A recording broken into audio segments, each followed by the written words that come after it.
ఏయ్ ఎందుకంత కోపమే నీకు?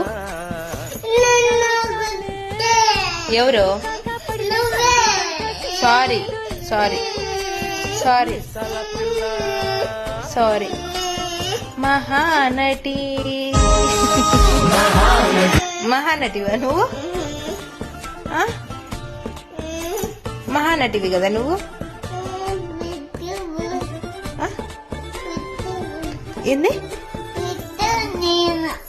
కళ్ళెందుకు మూసుకుంటున్నావు ఇప్పుడు?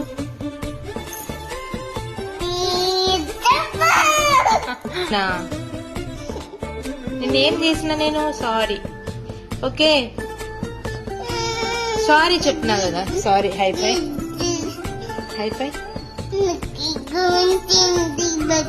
Flying kiss. బంగారు తల్లిది.